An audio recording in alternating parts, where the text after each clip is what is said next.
जय हिंद दोस्तों, मैं अभिषेक यादव स्वागत करता हूं आपके अपने चैनल स्टडी विद अभिषेक में। तो शुरू करते हैं आज के टीजीटी पीएचडी की सीरीज का आज अगली क्लास। देखते हैं आज के प्रश्न। आपका पहला प्रश्न है आज का, राजनीति के अध्ययन में सबसे केंद्रीय सिद्धांत क्या है? इसमें आपके ऑप्शंस हैं ए राजनीतिक शास्त्र, या बी राज्य, या सी शासन, या डी प्रभुत्व। इसमें आपका सही ऑप्शन है ऑप्शन नंबर बी राज्य। राजनीति के अध्ययन के सबसे केंद्रीय सिद्धांत क्या है? जो राज्य है। देखिए, राजनीति के अध्ययन में राज्य सबसे केंद्रीय सिद्धांत है और राजनीति विज्ञान राजनीति संस्थाओं और राजनीतिक प्रक्रियाओं का अध्ययन है। इसके लिए राज्य अनिवार्य है।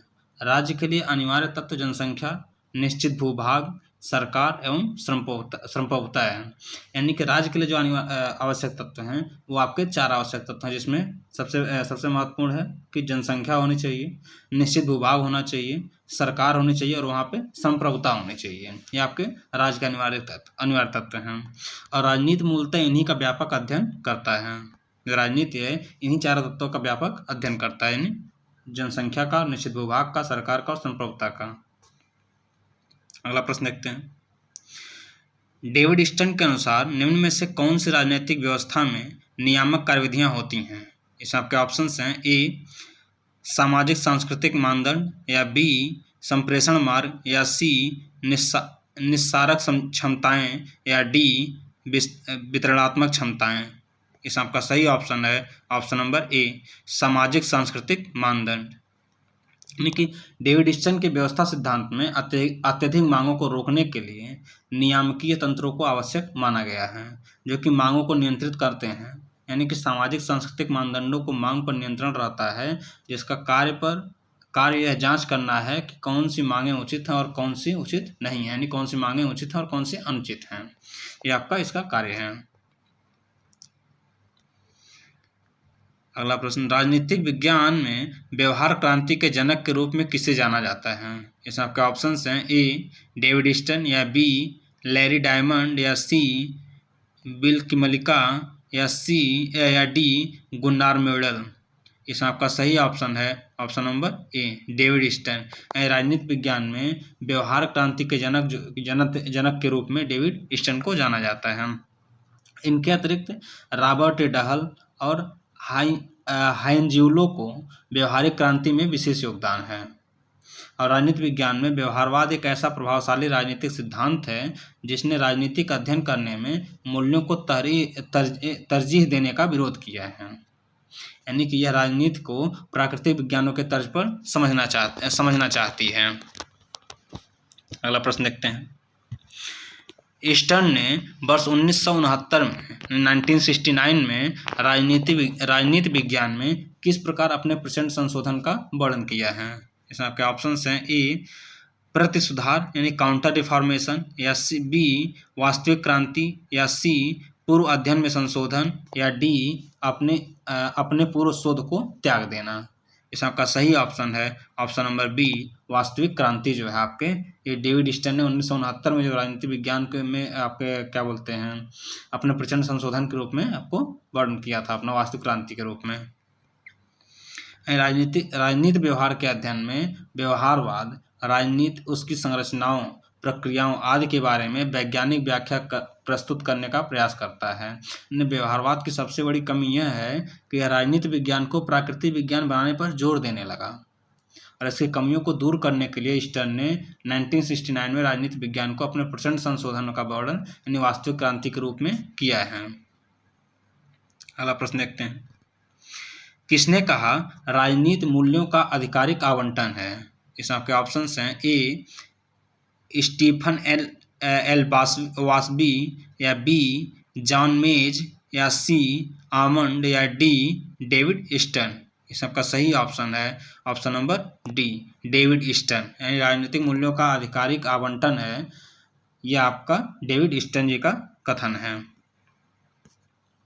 और स्टर्न ने ही 1953 में प्रकाशित पुस्तक the political system an inquiry into the state of political science में व्यवस्था उपागम सिद्धांत दिया है, जिसमें वह राजनीति व्यवस्था उपागम का विश्लेषण करते हुए राजनीतिक मूल्यों के आधिकारिक आवंटन की बात करते हैं। अगला प्रश्न देखते हैं। डेविड स्टर्न के आगत निर्गत विश्लेषण में के मुख्य चर क्या हैं? इसमें आपके ऑप्शंस हैं ए मांग, या बी पुनः निवेश, या सी समर्थन, या डी उपरोक्त सभी। इसमें आपका सही ऑप्शन है ऑप्शन नंबर डी उपरोक्त सभी। यानी कि डेविड स्टर्न के आगत निर्गत विश्लेषण का जो मुख्य चर है वो मांग है, पुनः निवेश और समर्थन, ये तीनों है। डेविड स्टर्न ने राजनीति विज्ञान का निरूपण आगत निर्गत मॉडल यानी इनपुट आउटपुट मॉडल के माध्यम से किया है। इसके लिए डेविड स्टर्न द्वारा मांग, समर्थन, पुनः निवेश चरों का प्रयोग किया गया है। यानी जहां समाज व पर्यावरण से आने वाली मांग व समर्थन आगत है, जबकि राजनीति व्यवस्था द्वारा उन पर किए गए निर्णय व प्रक्रियाएं निर्गत हैं। स्टर्न ने अपनी व्यवस्था को गतिशीलता प्रदान करने के लिए पुनः निवेश यानी फीडबैक के अतिभार से बचाने के लिए गेट कीपिंग की भी व्यवस्था की है। अगला प्रश्न देखते हैं, निम्न में से किस मूल्य द्वारा व्यवहारवाद की आधारशिला रखी गई? इसमें आपके ऑप्शंस हैं ए वेल्स स्कूल, या बी शिकागो स्कूल, या सी ऑक्सफोर्ड स्कूल, या डी हार्वर्ड स्कूल। यानी कि किस स्कूल के द्वारा व्यवहारवाद की आधारशिला रखी गई? तो इसमें आपका सही ऑप्शन है option number B Chicago school के द्वारा जो आपके व्यवहारवाद की आधारशिला रखी गई थी। और शिकागो विश्वविद्यालय के एक विद्वान चार्ल्स मरियम थे, उन्होंने 1920-30 के दौरान व्यवहारवाद को शुरू किया था, इसलिए इन्हें फादर ऑफ बिहेवियरल स्कूल भी कहा जाता है। यानी कि चार्ल्स मरियम को फादर ऑफ बिहेवियरल स्कूल कहा जा सकता है, और विद्वान डेविड स्टर्न ने इन्हें इसे एक सैद्धांतिक रूप दिया। इसमें एक और क्वेश्चन देखिए बन सकता है कि चार्ल्स मेरियम किसके जनक थे? जैसे आप कहा जा सकता है फादर ऑफ बिहेवियरल स्कूल के जो है जनक चार्ल्स मरियम थे। अगला प्रश्न देखते हैं, स्टर्न और डेनिस के अनुसार निम्नलिखित में से कौन सी आरंभिक स्तर पर राजनीतिक सामाजिकरण की प्रक्रिया में एक स्तर है? इसमें आपके ऑप्शंस हैं ए कुछ सत्तावादी शासनों को बढ़ावा देने के लिए, या बी आर्थिक विकास को आधार देने के लिए, या सी दमनकारी राजनीतिक शासनों के खिलाफ क्रांतिकारी प्रवृत्तियों को बढ़ावा देने के लिए, या डी राष्ट्रीय विधायिका, न्यायपालिका और मतदान के व्यवहार की तरह अवैयक्तिक राजनीतिक संस्थाओं को मान्यता प्रदान करने के लिए। इसका सही ऑप्शन है ऑप्शन नंबर डी राष्ट्रीय विधायिका, न्यायपालिका और मतदान के व्यवहार की तरह अवैयक्तिक राजनीतिक संस्थाओं को मान्यता प्रदान करने के लिए। यानी कि डेविड स्टर्न और डेनिस के अनुसार यह आपका आरंभिक स्तर पर राजनीतिक समाजीकरण की प्रक्रिया का में एक स्तर है। अगला प्रश्न देखते हैं, नगर राज्य शब्दावली संबंधित है। इसमें आपके ऑप्शंस हैं ए प्राचीन चीन से, या बी प्राचीन यूनान से, या सी प्राचीन मित्र से, वो मित्र नहीं आपका मिस्र है क्योंकि गलती से मित्र लिखा गया है, तो और प्राचीन भारत से। इसमें आपका सही ऑप्शन है ऑप्शन नंबर बी प्राचीन यूनान से। यानी नगर राज्य शब्दावली जो है आपके प्राचीन यूनान से संबंधित है, और जिसे यूनानी भाषा में पोलिस कहा जाता है। कुछ प्रमुख नगर राज्य एथेंस, स्पार्टा, थेब्स, कोरिंथ व डेल्फी थे वो प्राचीन यूनान के समय में। अगला प्रश्न देखते हैं, डेविड स्टर्न द्वारा व्यक्त निम्न सुविधा में से कौन सा सोच के व्यवहारिक स्कूल को परिभाषित नहीं करता है? इस आपके ऑप्शंस हैं ए आदर्श सिद्धांत, या बी व्यवस्थापन, या सी परिमाणन, या डी सत्यापन। इस आपका सही ऑप्शन है ऑप्शन नंबर ए आदर्श सिद्धांत। यानी कि क्या बोलते हैं, जो आपका दिया गया है, डेविड स्टर्न ने व्यवहारवाद की कुल 8 विशेषताएं बताई हैं, जिसे अपने बौद्धिक आधारशिला का जिसे उन्होंने बौद्धिक आधारशिला का नाम दिया है। और आदर्श सिद्धांत डेविड स्टर्न की विशेषता में नहीं है, क्योंकि व्यवहारवाद की 8 विशेषताएं हैं, जो कि इस प्रकार है आपको दिया गया है। पहला है नियमितता, दूसरा सत्यापन, तीसरा तकनीक, चौथा व्यवस्थापन, परिमाणन, मूल, शुद्ध विज्ञान और एकीकरण। ये आपके 8 विशेषताएं हैं व्यवहारवाद की। अगला प्रश्न देखते हैं, राजनीतिक विज्ञान में व्यवहार क्रांति के जनक के रूप में किसे जाना जाता है? इसमें आपके ऑप्शंस हैं ए डेविड स्टर्न, या बी गुन्नार म्यूडल, या सी लैरी डायमंड, या डी बिल्क मेलिका। इसमें आपका सही ऑप्शन है option number A David Easton, यानी कि राजनीति विज्ञान में व्यवहार क्रांति के जनक के रूप में आपके डेविड ईस्टन साहब को जाना जाता है। हम कि राजनीति विज्ञान में व्यवहारवाद एक ऐसा प्रभावशाली राजनीतिक सिद्धांत है जिसने राजनीतिक अध्ययन करने में मूल्यों को तरजीह देने का विरोध किया है और यह राजनीति को प्राकृतिक विज्ञानों के तर्ज पर समझना चाहती है। अगला प्रश्न देखते हैं।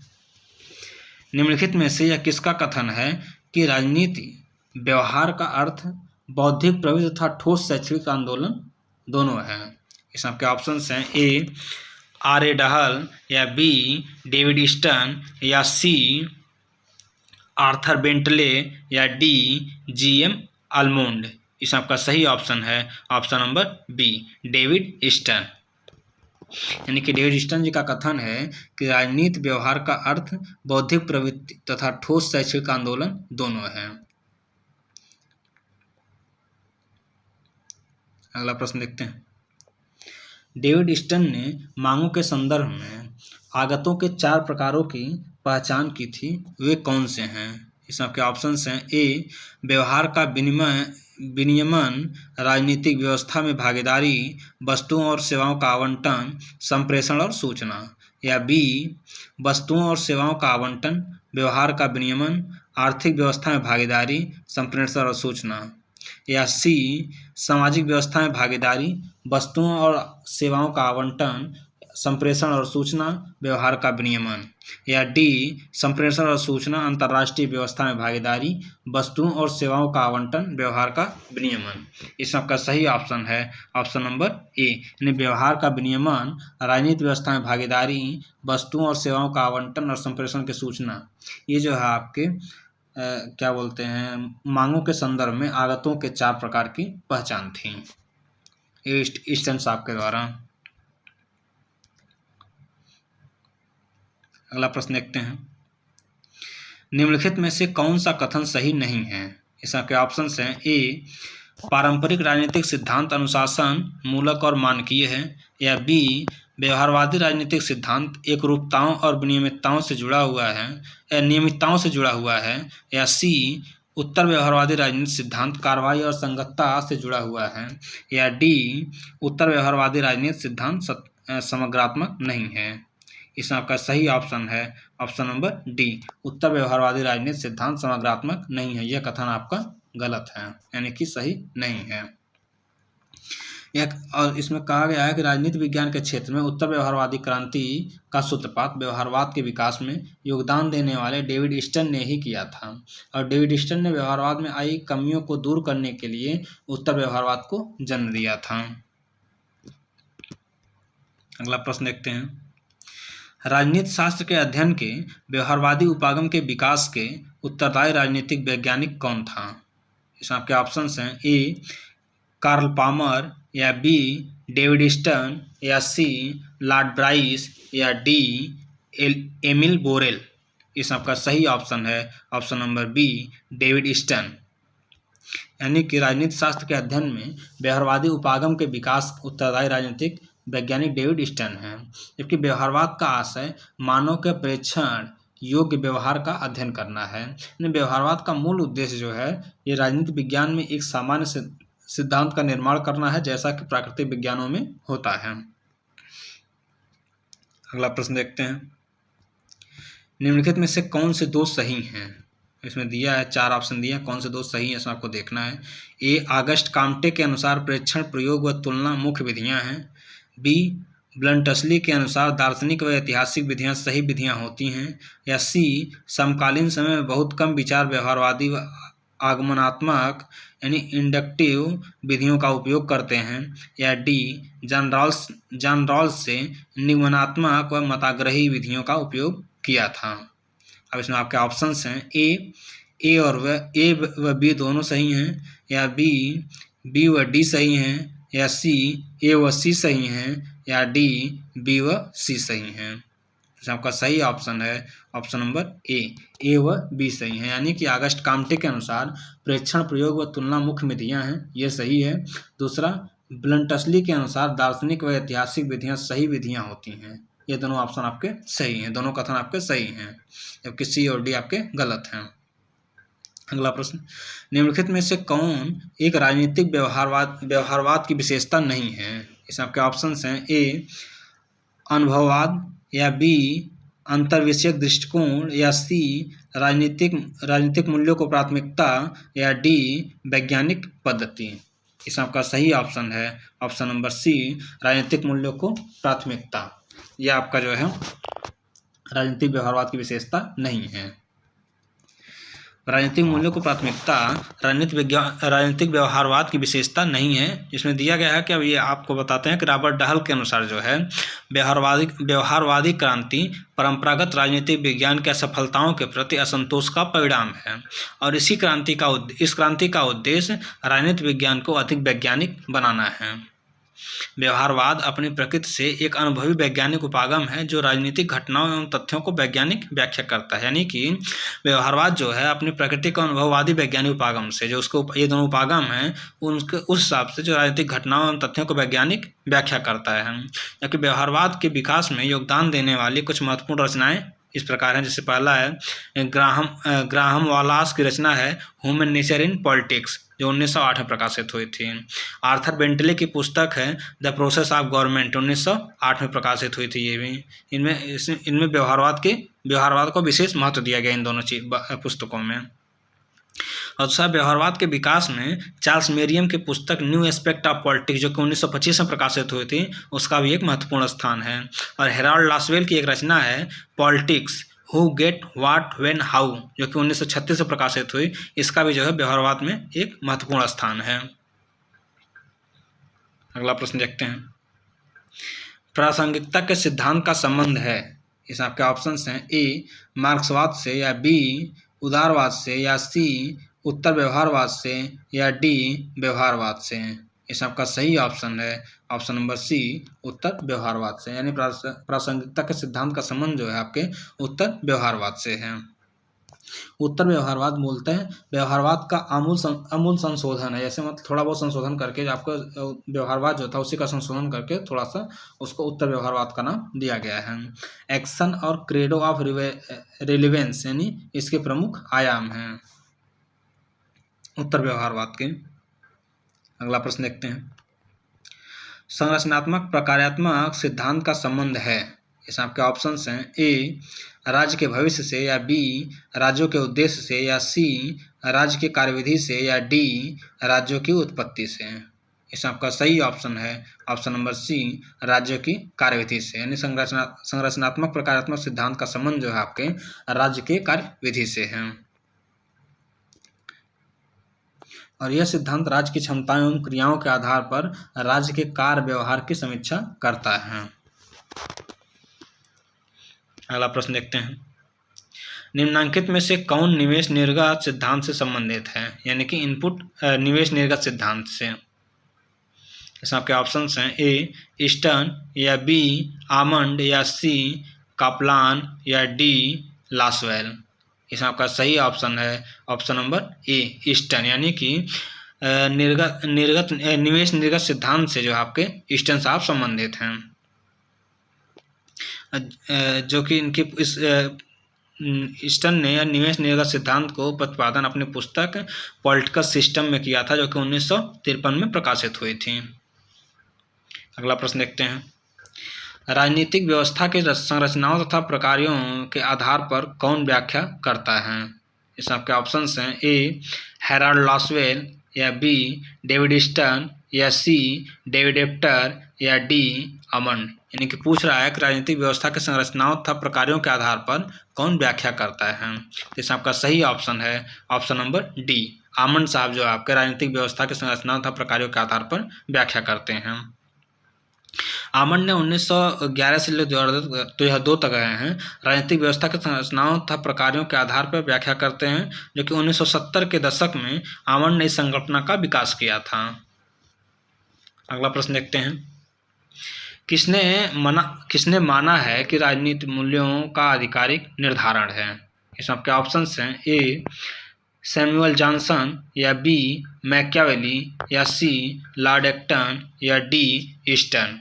इसमें आपका सही ऑप्शन है ऑप्शन नंबर डी ईस्टर्न, यानी कि मूल्यों का आधिकारिक निर्धारण जो है ये आपके राजनीतिक मूल्यों का अधिकारी किसने माना कि राजनीतिक मूल्यों का अधिकारी निर्धारण, ये आपके ईस्टन साहब ने माना है। इस डेविड ईस्टन ने अपनी प्रसिद्ध पुस्तक political system an inquiry into the state of political science, जो 1930 में प्रकाशित हुई थी, इसी के अंतर्गत तर्क दिया था कि राजनीतिक मूल्यों का आधिकारिक आवंटन अधिकारी निर्धारण है। अगला प्रश्न देखते हैं। व्यवहारवाद शब्द का सर्वप्रथम किसके द्वारा किया, व्यवहारवाद शब्द का सर्वप्रथम प्रयोग किसके द्वारा किया गया? इसमें आपके ऑप्शन हैं ए रॉबर्ट डहल, या बी डेविड ईस्टन, या सी हर्बर्ट टिंगस्टन, या डी जेबी वाटसन। इसमें आपका सही ऑप्शन है ऑप्शन नंबर डी जेबी वाटसन, यानी कि व्यवहारवाद शब्द का सर्वप्रथम प्रयोग जो है आपके जेबी वाटसन साहब के द्वारा किया गया था। अगला प्रश्न देखते हैं। व्यवहारवाद शब्द का सर्वप्रथम जो जेबी वाटसन किया गया था, जो कि इनवर्सन द्वारा प्रकाशित article psychology as the behaviorist view it, जो कि 1913 में प्रकाशित हुई थी, उसी में किया गया था। और इसके आधारशिला जो है रखने का श्रेय शिकागो स्कूल 1930 के दशक में को दिया जाता है। अब व्यवहारवाद का जोर राजनीतिक विज्ञान को प्राकृतिक विज्ञान की भांति एक तथ्यपरक विज्ञान में बदलने का था। अगला प्रश्न देखते हैं आपका।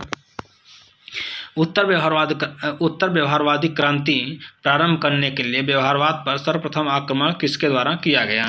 इस आपके ऑप्शन हैं ए जेम्स चार्ल्सवर्थ, या बी रॉबर्ट डहल, या सी क्रिश्चियन बे, या डी डेविड ईस्टन। इसमें आपका सही ऑप्शन है option number D David Easton, यानी कि उत्तर व्यवहारवाद का प्रतिपादक डेविड ईस्टन द्वारा 1969 में अमेरिकन पॉलिटिकल साइंस एसोसिएशन की बैठक में किया गया। ईस्टन के द्वारा व्यवहारवाद की मान्यताओं पर प्रहार करते हुए कहा है कि उत्तर व्यवहारवाद एक वास्तविक क्रांति है, यानी कि उत्तर व्यवहारवाद के द्वारा तथ्यों को बनाए रखते हुए मूल्यों के संयोजन पर बल दिया गया है और इसके द्वारा प्रासंगिकता व क्रियाष्ठता के प्रयोग पर जोर दिया गया है। अगला प्रश्न देखते हैं। प्रासंगिकता के सिद्धांत का संबंध है, आपके ऑप्शंस हैं ए व्यवहारवाद से, या बी मार्क्सवाद से, या सी उदारवाद से, या डी उत्तर व्यवहारवाद से। इस आपका सही ऑप्शन है ऑप्शन नंबर डी उत्तर व्यवहारवाद से, यानी प्रासंगिकता के सिद्धांत का संबंध जो आपके उत्तर व्यवहारवाद से है। और डेविड ईस्टन ने 1969 में American political science association APSA के अध्यक्षीय संशोधन में इसकी घोषणा की कि वह इसे एक वास्तविक क्रांति की संज्ञा दी। यानी उत्तर व्यवहारवाद में व्यवहारवाद के गुणों यथा तथ्यों को बनाए रखते हुए मूल्यों के सामंजस्य पर बल दिया है और उत्तर व्यवहारवाद में प्रमुखतः से प्रासंगिकता व क्रियानिष्ठता पर बल दिया गया है। ऐसा देखिए फुल फॉर्म में पूछ लेता है, जैसे APSA लिख के दे देगा, पूछ लेगा इसका फुल फॉर्म क्या है, यानी उसका फुल फॉर्म है अमेरिकन पॉलिटिकल साइंस एसोसिएशन। अगला प्रश्न देखते हैं।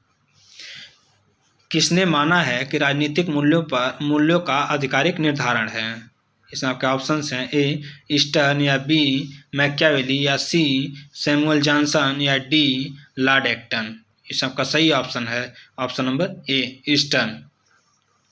डेविड ईस्टन ने राजनीतिक व्यवस्था का विश्लेषण करते हुए कहा है कि राजनीतिक मूल्यों का आधिकारिक आवंटन है, यानी ईस्टन मानता है कि राजनीतिक व्यवस्था नीतियों के माध्यम से मूल्यों का आवंटन करती है और यह प्राधिकारिक होता है तथा समाज पर बाह्य रूप से लागू होता है।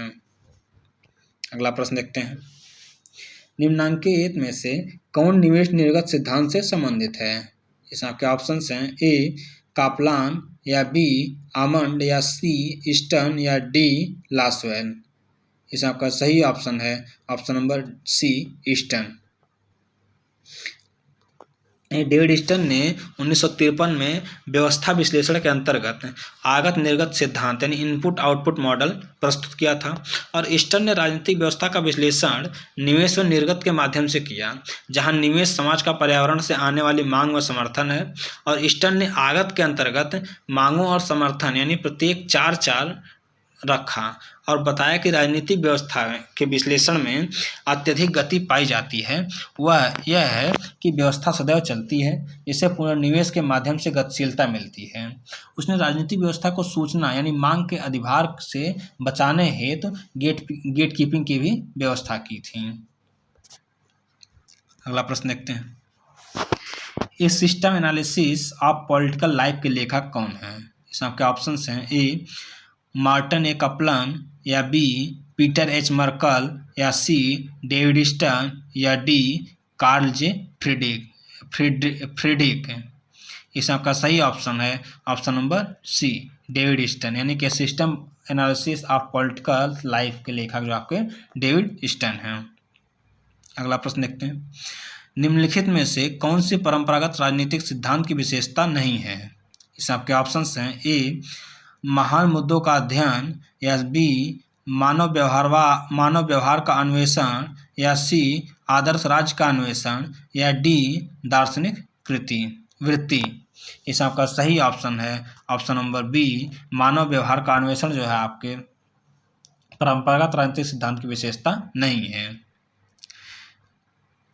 मानव व्यवहार का अन्वेषण की विशेषता नहीं है कि मानव के व्यवहारिक पक्ष का अध्ययन आधुनिक राजनीतिक सिद्धांत को प्रमुख विशेषता है, और शेष अन्य विशेषताएं परंपरागत राजनीतिक सिद्धांत की विशेषता हैं।